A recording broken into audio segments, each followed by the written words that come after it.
Chapter 27. Jacob steals Esau's blessing.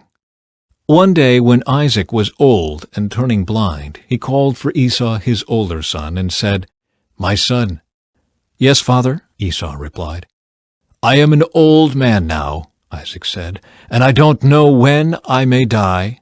Take your bow and a quiver full of arrows, and go out into the open country to hunt some wild game for me. Prepare my favorite dish and bring it here for me to eat.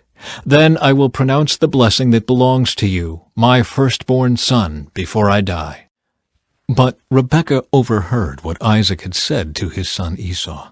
So when Esau left to hunt for the wild game, she said to her son Jacob, "Listen, I overheard your father say to Esau, 'Bring me some wild game and prepare me a delicious meal.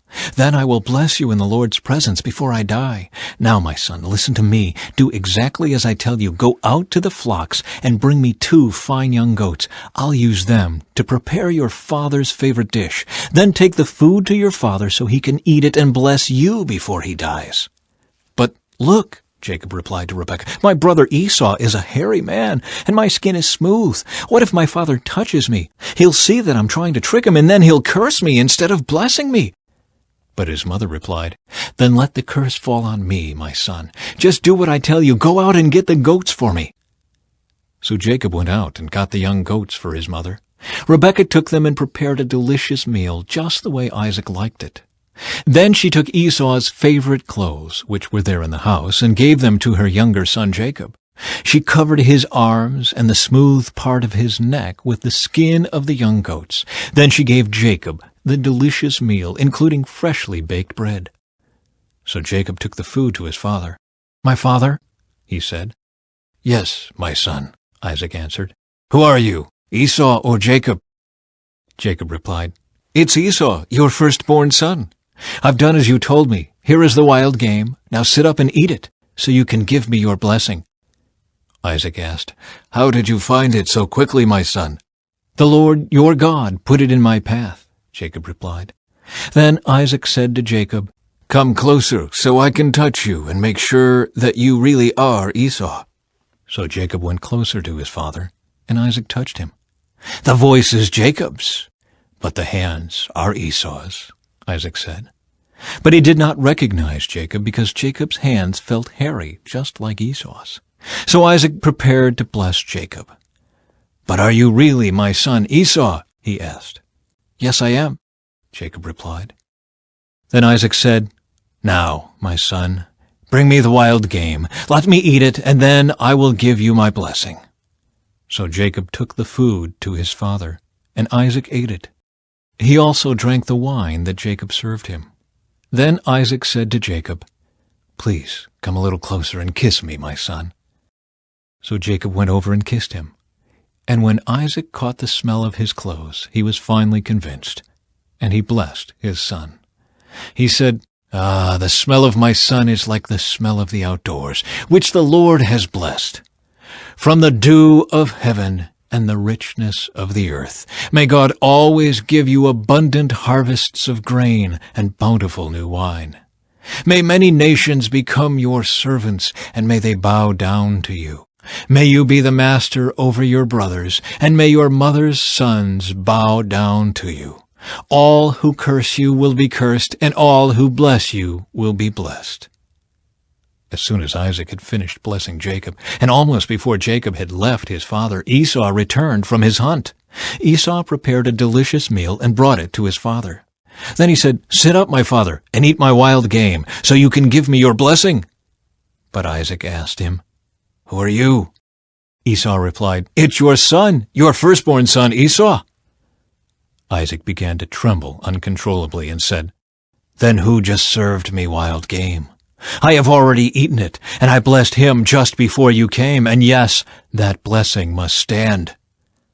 When Esau heard his father's words, he let out a loud and bitter cry. "Oh, my father, what about me? Bless me too," he begged. But Isaac said, "Your brother was here, and he tricked me. He has taken away your blessing." Esau exclaimed, "No wonder his name is Jacob, for now he has cheated me twice. First he took my rights as the firstborn, and now he has stolen my blessing. Oh, haven't you saved even one blessing for me?" Isaac said to Esau, I have made Jacob your master, and have declared that all his brothers will be his servants. I have guaranteed him an abundance of grain and wine, what is left for me to give you, my son. Esau pleaded, But do you have only one blessing? Oh, my father, bless me too. Then Esau broke down and wept. Finally, his father Isaac said to him, You will live away from the richness of the earth, and away from the dew of the heaven above. You will live by your sword, and you will serve your brother. But when you decide to break free, you will shake his yoke from your neck. Jacob flees to Padan-aram. From that time on, Esau hated Jacob because their father had given Jacob the blessing. And Esau began to scheme, I will soon be mourning my father's death. Then I will kill my brother Jacob. But Rebekah heard about Esau's plans, so she sent for Jacob and told him, Listen, Esau is consoling himself by plotting to kill you. So listen carefully, my son. Get ready and flee to my brother Laban in Haran. Stay there with him until your brother cools off. When he calms down and forgets what you have done to him, I will send for you to come back. Why should I lose both of you in one day? Then Rebekah said to Isaac, I'm sick and tired of these local Hittite women.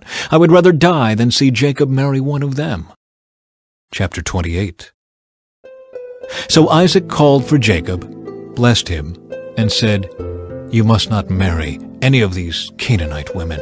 Instead, go at once to Padan-aram, to the house of your grandfather Bethuel, and marry one of your uncle Laban's daughters. May God Almighty bless you and give you many children, and may your descendants multiply and become many nations.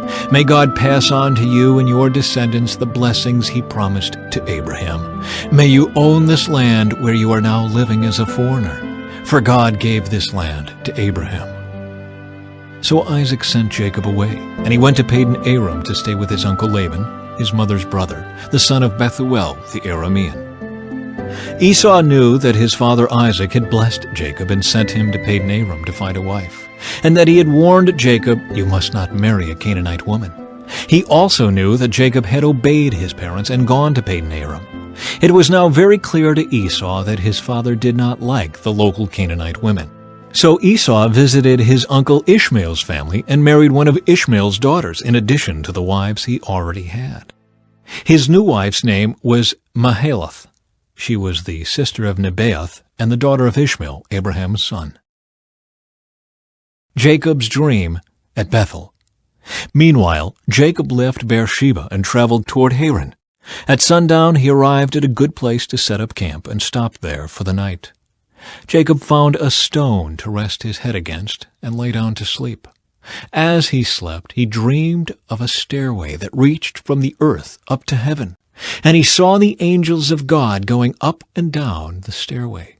At the top of the stairway stood the Lord, and he said, I am the Lord, the God of your grandfather Abraham, and the God of your father Isaac. The ground you are lying on belongs to you. I am giving it to you and your descendants. Your descendants will be as numerous as the dust of the earth. They will spread out in all directions, to the west and the east, to the north and the south, and all the families of the earth will be blessed through you and your descendants.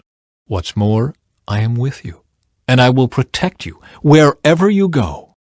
One day, I will bring you back to this land. I will not leave you until I have finished giving you everything I have promised you. Then Jacob awoke from his sleep and said, Surely the Lord is in this place, and I wasn't even aware of it. But he was also afraid and said, What an awesome place this is. It is none other than the house of God, the very gateway to heaven. The next morning, Jacob got up very early. He took the stone he had rested his head against, and he set it upright as a memorial pillar. Then he poured olive oil over it. He named that place Bethel, which means house of God, although the name of the nearby village was Luz.